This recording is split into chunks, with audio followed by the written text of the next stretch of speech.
The moods turned sour in Madrid, with riot police charging out of their fortified positions around the Spanish parliament and plowing into a vast crowd of protesters. Flocking to the capital from all across Spain, tens of thousands of demonstrators have joined a rally to express their anger with the government. Now let's go to RT's Jacob Greaves, who's at the scene with more on this. Jacob, good to see you there. Now, some brutal scenes we're seeing in Madrid. Bring us up to speed on what's happening there right now. Well, sure, in the last hour and a half or so, the situation here has really worsened somewhat.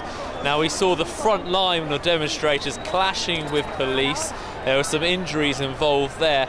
After an ambulance had to fight its way through this mass crowd, we saw someone being taken away on a stretcher. We've also seen protesters pelting police with objects as well. And really, we got an impression of some of the panic felt by those demonstrators as police pushed them back. There are thousands of people here hemmed into a very small space, and when they're being pushed back, they've got nowhere to go.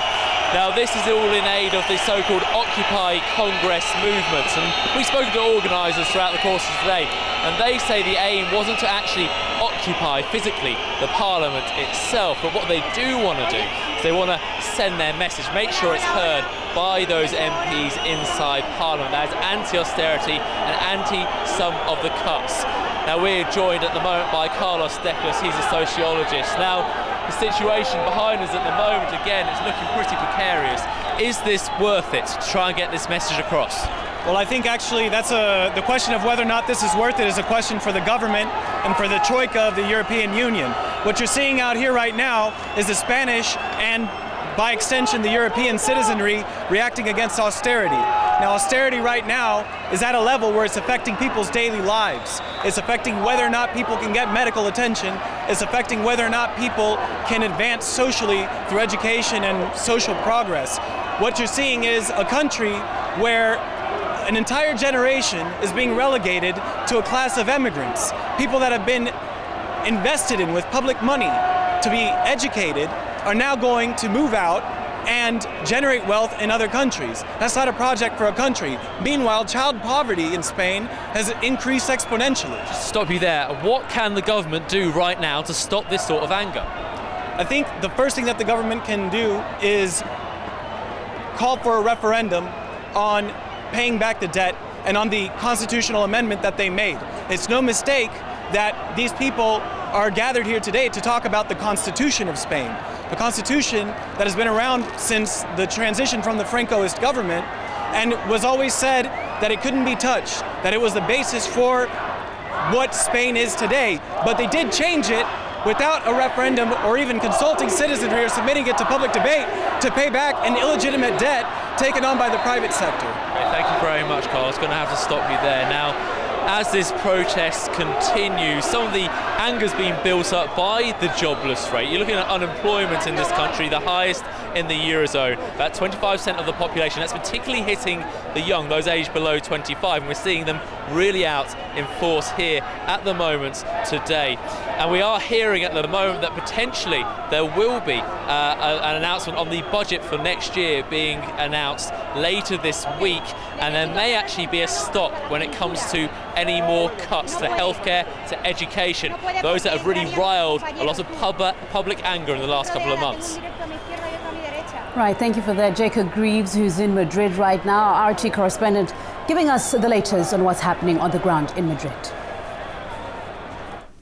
Now, among the protesters' demands are the complete halt to austerity and the dissolution of parliament. But journalist and author Miguel Angel Murado says for that to happen, the indignants need a clear objective.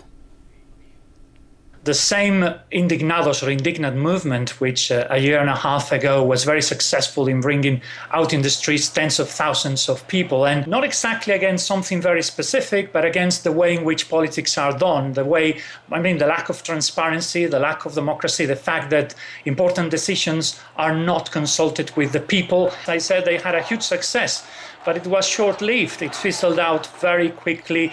practically because their demands were too huge, were too vague also. There will be people, undoubtedly, probably thousands of people. So yes, there's anger, there's resentment against the government. The Spanish government is trying to resist that because they know it's unpopular, but I'm afraid they will probably bow to the dictates of Brussels once again, and we will have more maybe tax raises and all that sort of thing.